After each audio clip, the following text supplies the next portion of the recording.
Hello guys, അപ്പം നമ്മൾ ഇന്ന് ഉണ്ടാക്കാൻ പോണത് നെയ്ച്ചോറാണ്. അപ്പോൾ അതിനായിട്ട് ഒരു 1.5 കിലോ അരി എടുത്തിട്ടുണ്ട്. അപ്പോൾ അതൊന്ന് കൊട്ടി ഫസ്റ്റേ തന്നെ ഒന്ന് വെള്ളത്തിലിട്ട് വെക്കുക. ശേഷം നമ്മൾ ചട്ടി ഒന്ന് വെച്ച് കൊടുത്തിട്ടുണ്ട്. നന്നായിട്ട് ചൂടായിട്ട് വരുമ്പോൾ ഓയിൽ കൂടി ഒഴിച്ച് കൊടുക്കുന്നുണ്ട്. ഓയിലും കൂടെ ചൂടാവുമ്പോൾ പട്ട, ഏലക്കായ്, ഗ്രാമ്പൂ കൂടെ ചേർത്ത് കൊടുത്തിട്ട് അതൊന്ന് പൊട്ടി വരുമ്പോൾ വലിയുള്ളിയും പച്ചമുളകും കൂടെ ചേർത്ത് കൊടുക്കുന്നുണ്ട്. അതൊന്ന് നന്നായിട്ട് വഴണ്ട് വരാനായിട്ട് കുറച്ച് കല്ലുപ്പ് കൂടി ചേർത്ത് കൊടുക്കുന്നുണ്ട്. എന്നിട്ട് നന്നായിട്ടൊന്ന് വഴറ്റിയെടുക്കുക. കൂടെ തന്നെ ആവശ്യത്തിനായിട്ട് കുറച്ച് മല്ലിയിലയും കൂടെ ചേർത്ത് കൊടുക്കുന്നുണ്ട്.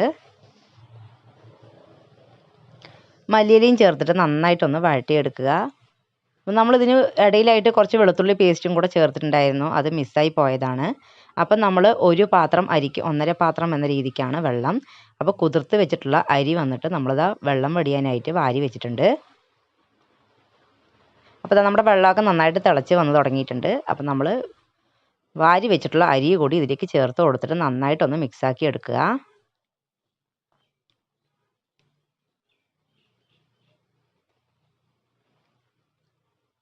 നന്നായിട്ടൊന്ന് മിക്സാക്കി എടുത്തു കഴിഞ്ഞാൽ കുറച്ച് നേരം മൂടി വെച്ച് കഴിയുമ്പോൾ തന്നെ അതിൻ്റെ വെള്ളം ഒന്ന് വറ്റി വരും. അപ്പോൾ വെള്ളം വറ്റി തുടങ്ങണമെന്ന് കാണുമ്പോൾ തന്നെ നമ്മൾ നെയ്യ് കൂടി ചേർത്ത് കൊടുക്കുക. നെയ്യ് കൂടി ചേർത്ത് കൊടുത്തതിന് ശേഷം നന്നായിട്ട് മിക്സാക്കി എടുക്കുക. എല്ലാവിടെയും വരത്തക്ക രീതിയിൽ നന്നായിട്ടൊന്ന് മിക്സാക്കി എടുക്കുക.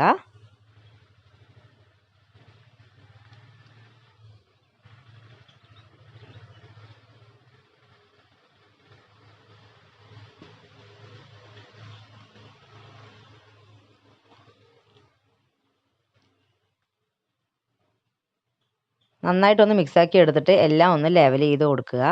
ലെവൽ ചെയ്ത് കൊടുത്തിട്ട് നമ്മളൊന്ന് തട്ടിട്ട് അടച്ച് വെച്ചിട്ട് ദമ്മിട്ട് കൊടുക്കുകയാണ്.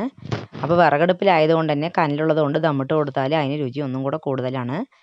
അപ്പോൾ നമുക്കൊന്ന് കനലും കൂടെ ഇതിൽ വാരിക്ക് ഇട്ട് കൊടുക്കുക.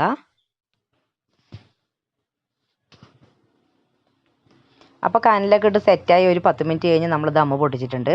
അപ്പോൾ അടിപൊളിയായിട്ട് നമ്മുടെ നെയ്ച്ചോറ് സൂപ്പറായി കിട്ടിയിട്ടുണ്ട്. നല്ല അടിപൊളി റാവത്തർ സ്റ്റൈലിലുള്ള നെയ്ച്ചോറാണ്. അപ്പം നമുക്ക് ഇതിൻ്റെ കൂടെ അവസാനം നെയ്യിൽ വറുത്ത അണ്ടിപ്പരിപ്പും മുന്തിരിയും കൂടി നമുക്കിതിൽ കൂടെ ചേർത്ത് കൊടുക്കുക. വേണമെന്നുണ്ടെങ്കിൽ വലിയുള്ളിയോ അങ്ങനെ എന്ത് വേണമെങ്കിലും ചേർത്ത് കൊടുക്കുക. അപ്പോൾ നന്നായിട്ടൊന്ന് മിക്സാക്കി എടുത്തു കഴിഞ്ഞു. അപ്പം നമ്മുടെ സൂപ്പറായിട്ടുള്ള നെയ്ച്ചോറ് റെഡി ആയിട്ടുണ്ട്. അപ്പോൾ ചിക്കൻ കറി, ബീഫ് കറി, മട്ടൻ കുറുമ എല്ലാം സൂപ്പർ കോമ്പിനേഷനാണ്. കായ്ച്ചാറിൻ്റെ കൂടെ കഴിക്കാനും നല്ല ടേസ്റ്റാണ്. അപ്പോൾ ഇതുപോലെ എല്ലാവരും ഒന്ന് ട്രൈ ചെയ്ത് നോക്കുക. അടുത്ത വീഡിയോയിൽ കാണാം. അതുവരേക്കും ബായ്.